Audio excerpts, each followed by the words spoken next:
stage and screen legend Julie Andrews, beloved for her performances in Mary Poppins and The Sound of Music. Julie Andrews shocked fans who have long viewed her as the epitome of grace when she listed the 6 actors she hated. For decades, the beloved star carried herself with poise, winning hearts through iconic roles like Maria in The Sound of Music and Mary Poppins. However, beneath the perfect image lies a woman who harbored resentments. Born Julia Elizabeth Wells, Andrews has built an extraordinary career spanning over 8 decades. After years of maintaining her composure, the legendary actress is finally speaking out. And in this video, we'll be uncovering the actors who hurt her. Let's dig in together. Number 6. Audrey Hepburn. The Hollywood tension between Julie Andrews and Audrey Hepburn began with a Broadway musical that changed both their careers forever. While Andrews had created the iconic role of Eliza Doolittle in My Fair Lady on stage, Warner Brothers Studio had other plans when adapting the beloved musical for the silver screen. Let's talk about the Audrey Hepburn and the My Fair Lady betrayal. Julie Andrews had become a darling of Broadway audiences through her portrayal of Eliza Doolittle. Nevertheless, when Warner Brothers showed interest in adapting the hit musical, studio boss Jack Warner didn't want the theater star. Instead, he sought a more established film actress with proven box office appeal.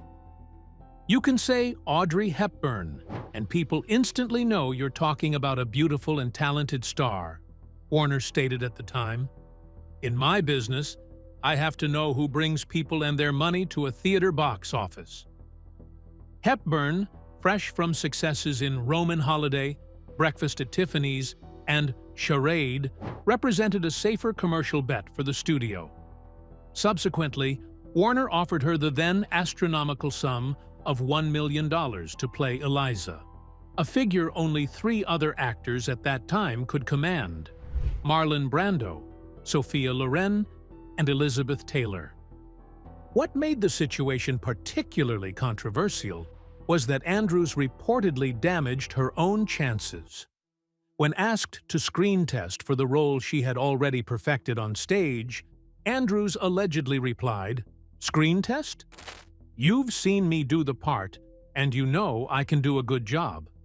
This response seemingly sealed her fate, as Warner quickly announced he would only consider established film stars for the role. Wait, Julie Andrews? The sweet, singing nanny from Mary Poppins? You'd never guess that behind that charming smile, she's held a grudge or two. At 89, she finally opened up, and the 6 actors she couldn't stand will leave you absolutely stunned. Who made the list? And why? Stick around, because number 1, you definitely know them. Now, let's discover what spurred Audrey Hepburn's silence and how it impacted Julie Andrews. Initially, Hepburn herself was reluctant to accept the role, recognizing the controversy her casting would create. I understood the dismay of people who had seen Julie on Broadway. Julie made that role her own, and for that reason, I didn't want to do the film when it was first offered, Hepburn later explained. In fact, Hepburn only accepted after learning that if she turned it down, Warner would simply offer it to another movie actress rather than reconsidering Andrews. I thought I was entitled to do it as much as the third girl, so then I did accept, she reasoned. The professional slight obviously affected Andrews, although she maintained public grace. In later interviews, she admitted, there was a fantasy of what a thrill that would be, to reprise her stage role on film. At the same time, she acknowledged understanding the financial reasoning behind the decision. Interestingly, this career setback actually opened another door. Because Andrews lost the My Fair Lady film role, she became available to star in Walt Disney's Mary Poppins, a role that would ultimately define her film career. The controversy surrounding Hepburn's casting intensified when another fact came to light. Unlike Andrews, who possessed exceptional vocal talents, Hepburn would need her singing dubbed. Warner Brothers brought in Marni Nixon, who had previously provided vocals for Deborah Kerr in The King and I, and Natalie Wood in West Side Story. What made this situation particularly painful was that Hepburn herself had been misled. She was initially assured that her own pleasant singing voice would primarily be used, with Nixon only supplementing the higher notes. Director George Cukor observed Hepburn's dedication. When she began, it was an agony for that girl to sing, but she is not afraid to make an ass of herself. She has the courage to do it wretchedly at first, but do it. Musical director Andre Previn later revealed that Warner never intended to use Hepburn's singing, but strung her along to secure her participation. In the final film, estimates suggest only about 10% of the vocals were actually Hepburn's. According to Previn, Hepburn was devastated upon discovering this deception. She was very hurt because she felt that if she had taken Julie Andrews' place and then couldn't sing, it would reflect very badly on her. But she never said a word. I'm sure she had tears about it.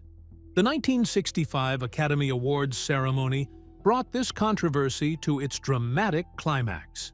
While My Fair Lady received 12 nominations and won 8 Oscars, Hepburn was notably absent from the Best Actress nominees.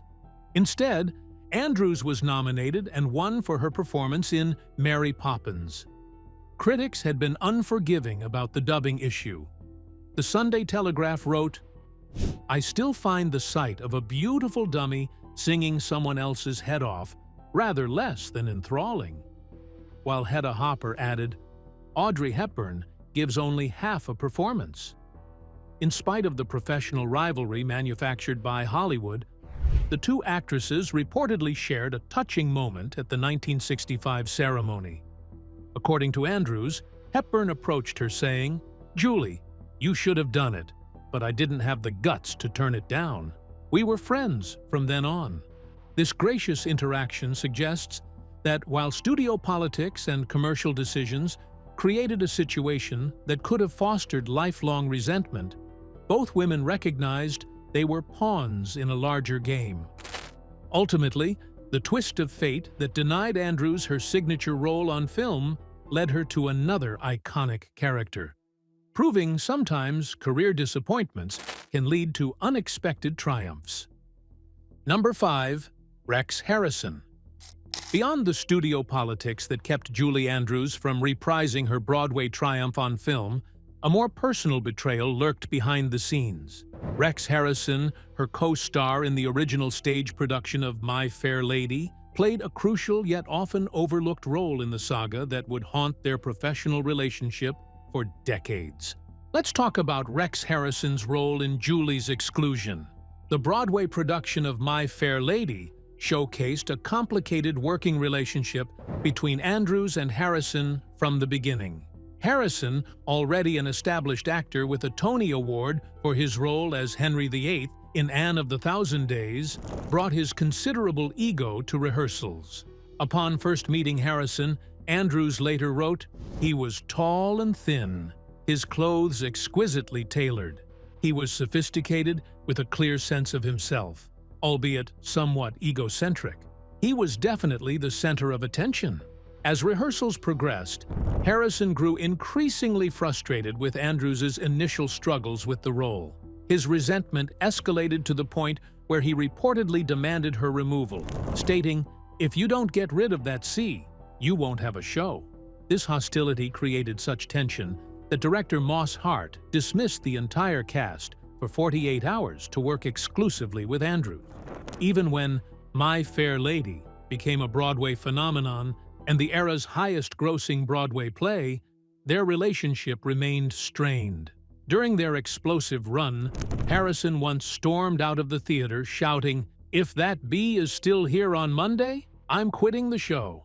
Their mutual antipathy reached such levels that Harrison refused to sing the famous line, "I've grown accustomed to her face," directly to Andrews.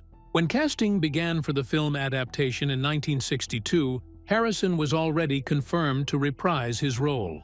Essentially, He held significant influence with the production team.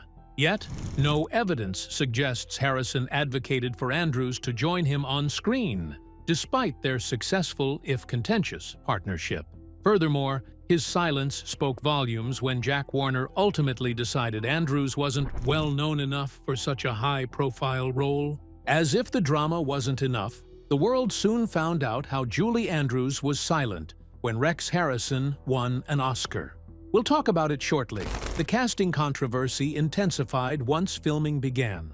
In public statements about working with Hepburn instead of Andrews, Harrison managed to appear sympathetic, while simultaneously undermining Hepburn. He stated, "I'd done the show for so long in the theater with Julie that any new leading lady was going to be a problem." Audrey also had to weather a great deal of adverse press publicity about how much she was being paid, for most of the press had sided with Julie and had wanted Julie to get the part. Through these carefully constructed comments, Harrison repeatedly emphasized Hepburn's high salary and dubbing controversy. He framed the situation as if Hepburn had aggressively wrested the role from Andrews, reinforcing the public perception that an injustice had occurred. Behind the scenes, Harrison was reportedly furious about the salary disparity. He received only $250,000 for his role, merely 1/4 of Hepburn's $1 million fee.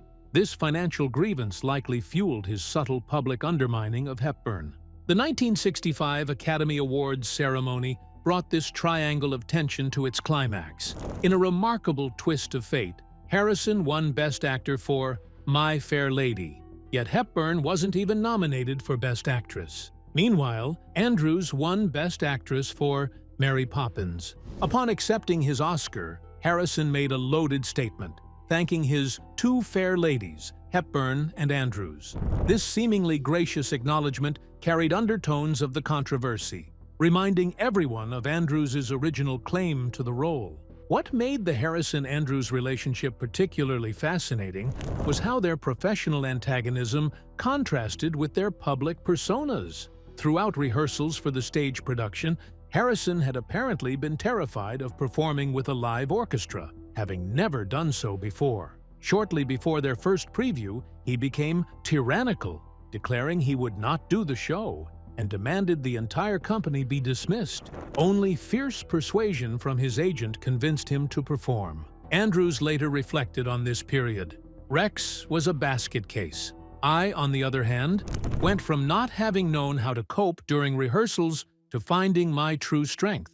This power shift, from Harrison's initial contempt to Andrews finding her professional footing, possibly contributed to their lasting tension. Their paths crossed again at the 1965 Academy Awards. The ceremony highlighted a striking contrast. My Fair Lady received 12 Oscar nominations and won 8, including Best Picture for Warner and Best Actor for Harrison. Yet the film's leading lady wasn't even nominated, primarily due to the dubbing controversy. Following the ceremony, Andrews made her most pointed public comment about the situation. When accepting her Golden Globe for Mary Poppins, she thanked a man who made a wonderful movie and who made all this possible in the first place, Mr. Jack Warner.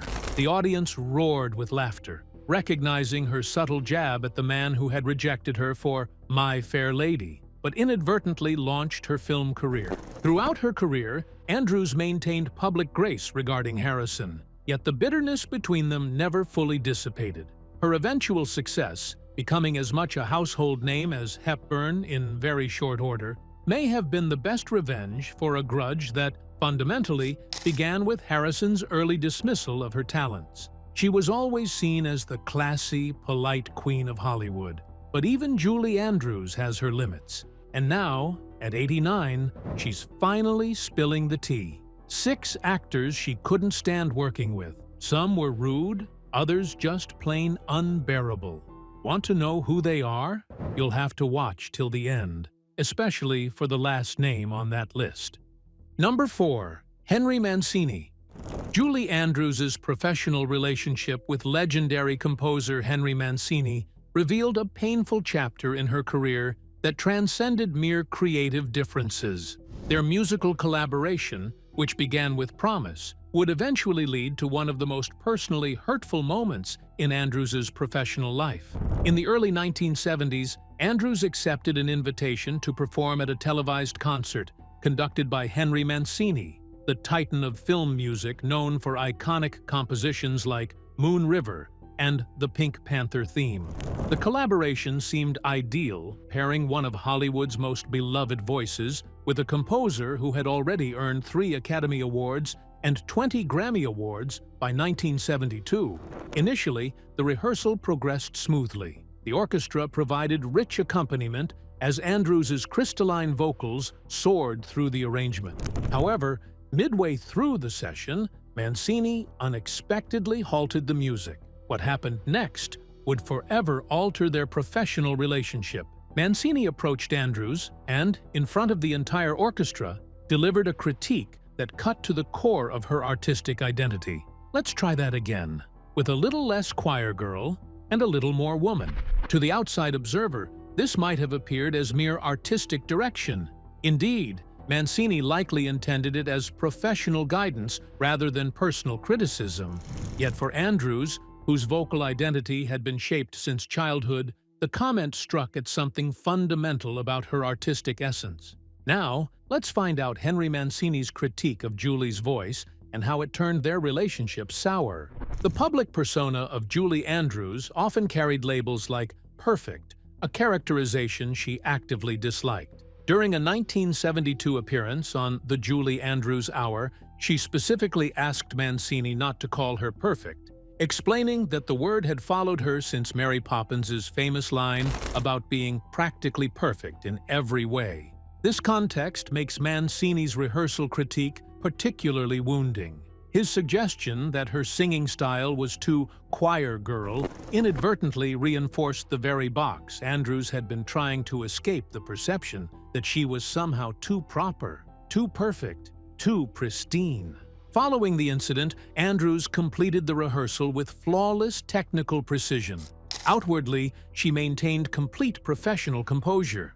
Nevertheless, she later confided in a close friend that something profound had been damaged. "He didn't critique the note, he critiqued me, my essence." This distinction reveals why the comment resonated so deeply. Throughout her career, Andrews had faced professional disappointments and casting decisions that went against her. Yet Mancini's criticism felt personal, not a rejection of her work, but of her authentic musical self. So, why exactly did Julie Andrews decide never to work with Henry Mancini again? The aftermath of this incident proved lasting. Andrews never returned to work with Mancini. Within her inner circle, she reportedly referred to him as the man who tried to rewrite my soul. A striking characterization from someone generally known for grace and discretion. Interestingly, Mancini and Andrews had a significant professional history before this incident. Mancini had established himself as a close collaborator with Blake Edwards, Andrews' husband, having scored 28 of Edwards' 38 feature films. Their musical partnership had yielded multiple Academy Awards, including wins for Breakfast at Tiffany's in 1962, The Days of Wine and Roses in 1963, and, ironically, would later include Victor, Victoria in 1987, a film starring Andrews herself. The final twist in their complex relationship came toward the end of Mancini's life. In the early 1990s, Edwards and Andrews began developing Victor, Victoria as a Broadway musical, a project that represented Mancini's lifelong dream of creating a Broadway show. Despite their previous falling out, Mancini's daughter Monica revealed that her father asked her to sing the song Demos he wrote for Julie Andrews' role. Remarkably, Monica Mancini noted that her father completely trusted me on a professional level to teach Julie Andrews her music. This collaboration occurred while Mancini was frantically trying to complete the score while battling pancreatic cancer. He was diagnosed in early 1994 and given just months to live, yet continued working on the musical, writing 25 new songs before his passing in June of that year. Ultimately, Mancini did not live to see the Broadway production realized. The show eventually used a hybrid score featuring both Mancini's film music and new compositions completed by Frank Wildhorn based on Mancini's unfinished ideas. This final chapter suggests that despite the personal hurt caused by that rehearsal moment years earlier, a measure of professional reconciliation may have occurred near the end of Mancini's life, though the wound from that public critique clearly remained significant enough for Andrews to include him among the colleagues who had caused her lasting pain. Number 3. Emma Thompson. A theatrical rivalry emerged when Emma Thompson created Nanny McPhee, a character widely perceived as the antithesis of Julie Andrews's beloved Mary Poppins. This professional tension, subtly brewing over decades, represented yet another challenging relationship in Andrews's storied career. It all started with Emma Thompson's rejection of Julie for Nanny McPhee. The creation of Nanny McPhee marked a deliberate departure from the magical nanny archetype that Andrews had immortalized. Thompson's character, wart-faced, snaggle-toothed, and decidedly un-Poppins-like, was consciously positioned as the antidote to Mary Poppins. Throughout the development of both Nanny McPhee films, Thompson consciously distanced herself from Andrews's legacy. Whereas Mary Poppins arrived pristine and perfect, Thompson's nanny started grotesque and gradually transformed. This creative decision reflected Thompson's apparent belief that Andrews's approach to children's entertainment had become outdated. Behind closed doors, when casting discussions occurred for supporting roles in the Nanny McPhee franchise, Thompson reportedly opposed suggestions to include Andrews in even a cameo role. According to production insiders, Thompson worried Andrews's presence would create unwanted comparisons and undermine her vision of creating something entirely separate from the Mary Poppins legacy. But that's not all. Have we forgotten about Emma Thompson's comment? Julie's era has passed. The professional tension intensified during Thompson's publicity tour for Nanny McPhee, when she made controversial statements about Audrey Hepburn that indirectly implicated Andrews. In remarks to The Hollywood Reporter, Thompson declared, "I'm not hugely fond of the film, My Fair Lady. I find Audrey Hepburn fantastically twee." Thompson further defined twee as whimsy without wit. It's mimsy, mumsy sweetness without any kind of bite, and that's not for me.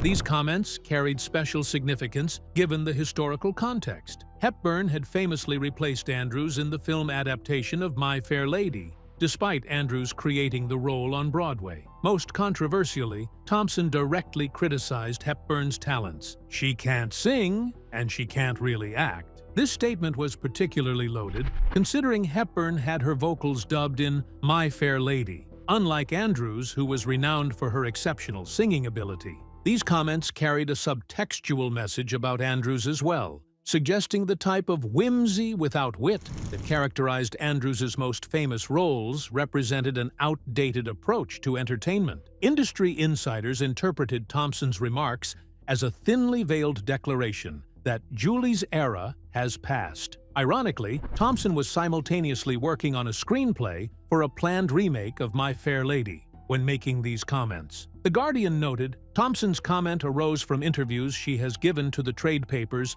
about her screenplay for the projected remake of My Fair Lady. Her critical stance toward Hepburn was perceived as positioning her own vision for the remake as superior to the original film that had excluded Andrews. What was Julie's quiet response to Emma's dismissal? Characteristically, Andrews maintained public dignity regarding Thompson's apparent dismissal. Nevertheless, the situation carried echoes of previous professional wounds, particularly the My Fair Lady rejection that Thompson had ironically referenced. The complex relationship between the two British actresses took another turn when they later collaborated as co-authors. A librarian who met Andrews revealed, Emma's role in the writing relationship is structure. She gives the books their bones. Julie's, in her own words, does flights of fancy. This division of labor subtly reinforced Thompson's apparent view of Andrews, relegating her to providing whimsy, while Thompson handled substantive structure.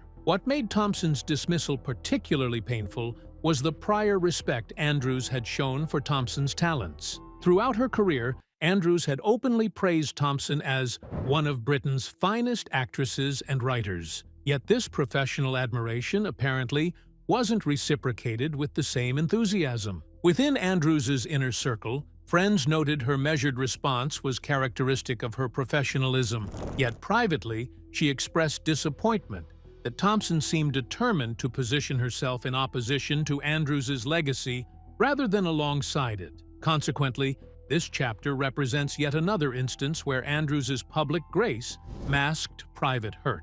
She sang with a spoonful of sugar, but behind the scenes, not everything was so sweet. At 89, Julie Andrews just dropped a bombshell. 6 actors she truly hated working with. Some of them are household names. Ready for some shocks? Stick with us till the end, because the last one will completely change how you see them. Number 2, Barbra Streisand.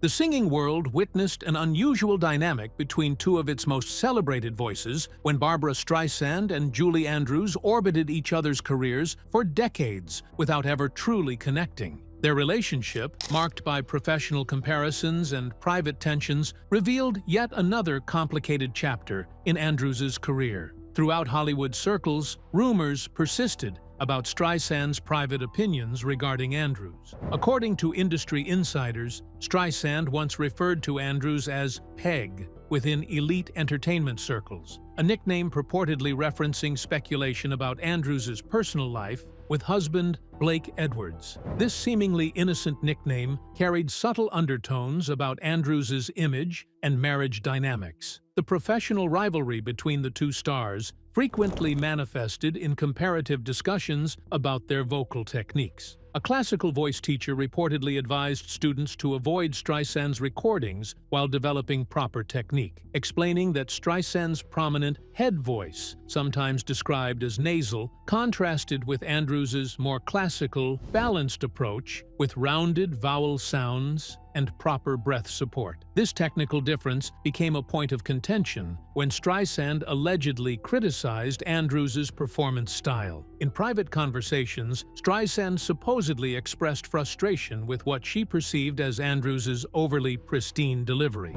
Moreover, a persistent industry story claims someone once overheard Andrews instructing others to turn off the radio when Streisand's voice came on. Curiously, despite these tensions, Andrews maintained public admiration for Streisand's talents. Career comparisons between the two singing stars revealed remarkable parallels. Both emerged from musical theater, achieved incandescent stage performances, received Oscars for their screen debuts, and worked relatively infrequently in film considering their stature. Streisand appeared in 17 features over 26 years, whereas Andrews made 22 films across 4 decades. The primary distinction between them was their screen personas. Streisand known for unwieldy sass and wearing her heart on her sleeve, whereas Andrews was once described by Carol Burnett as the remote, ladylike, silver-throated Miss Andrews. Privately, Andrews expressed appreciation for Streisand's authenticity and emotional transparency. She recognized Streisand's exceptional talent, particularly her ability to convey raw emotion through music, a quality Andrews admired even as their performing styles diverged. A rare moment of professional collaboration occurred on November 22, 1970, when Andrews and Streisand performed a live duet of Whistling Away the Dark and I'll Give You 3 Guesses from Darling Lily at a special London event. This gala performance, celebrating the film and its music, highlighted both stars' vocal prowess and charm. Fans described this unique pairing as mesmerizing, with one enthusiast noting they could watch them forever. Musically, both possessed impressive vocal ranges. Andrews with her famous 3-octave range matched by Streisand, who demonstrated similar technical abilities in performances like So Long, Dearie. Unfortunately, this momentary collaboration never blossomed into further projects. Several planned duets were discussed throughout the 1970s and 1980s, yet none materialized. Behind the scenes, creative differences consistently prevented their partnership from developing, thereby depriving audiences of what many music critics considered a dream pairing. This unfulfilled potential exemplifies the complex relationship between two performers who, while frequently compared and occasionally competitive, ultimately respected each other's extraordinary talents, even as personal and professional circumstances kept them at arm's length. Julie Andrews is kind, charming, and full of grace, right? Well, not when it comes to these 6 actors. After decades of silence, she's revealing the people she hated working with the most. You won't believe who made number 1 on the list. Number 1. Blake Edwards. Perhaps the most complex relationship in Julie Andrews' life was with her husband of 41 years, Blake Edwards, whose directorial decisions sometimes caused professional strain alongside their personal bond. Their collaboration on 7 films created both artistic triumphs and emotional challenges throughout their decades together. Let's begin by delving into the Blake Edwards and the SOB topless scene. In 1981, Edwards cast Andrews in SOB, a biting Hollywood satire where she played a version of herself, a wholesome actress whose husband, played by Richard Mulligan, attempts to salvage a failed G-rated musical by turning it into soft-core pornography. The film's most controversial moment came when Andrews briefly appeared topless, shocking audiences worldwide who associated her exclusively with family-friendly roles like Mary Poppins. Andrews later explained her decision. It was laughing at my image at the time, and I took a gamble and hoped that it would work. And it was, again, such fun to do. Edwards had promised a closed set for the scene, yet when Andrews performed a test run revealing just one breast, he insisted, No, it has to be both boobs. Sorry, honey, but it really doesn't work otherwise. Unfortunately, the film fractured Julie's image and marriage. Comedian Johnny Carson subsequently quipped to Andrews during the Academy Awards that he was thankful to see The Hills Were Still Alive, referencing her famous scene in The Sound of Music. This public ribbing highlighted how the film had fundamentally altered her public persona. Behind the scenes, SOB mirrored painful realities in their professional partnership. Just as the fictional husband manipulates his wife's career, Edwards wielded significant influence over Andrews' professional choices. Ultimately, she acknowledged prioritizing their working relationship. I did hope to do a lot of work together in order to keep us together and keep the family together. Despite these challenges, Andrews described Edwards as the most charismatic and interesting fellow you could possibly meet. Their enduring bond weathered significant storms, particularly Edwards' struggles with depression and chronic fatigue syndrome. Friend Kenny Solms observed, Blake wasn't easy, but Julie was very patient with him. Following Edwards' death from pneumonia in 2010, Andrews confessed, there are days when it's perfectly wonderful and I am myself, and then it suddenly socked you in the middle of your gut, and you think, oh God, I wish he were here. Nevertheless, she concluded, he is in a way, I think one carries that love always. With this, we have come to the end of this video. Thanks for watching. If you enjoyed this video, do well to like, comment, and subscribe for more content. To enjoy more thrilling stories, click now on the following video that pops up on your screen.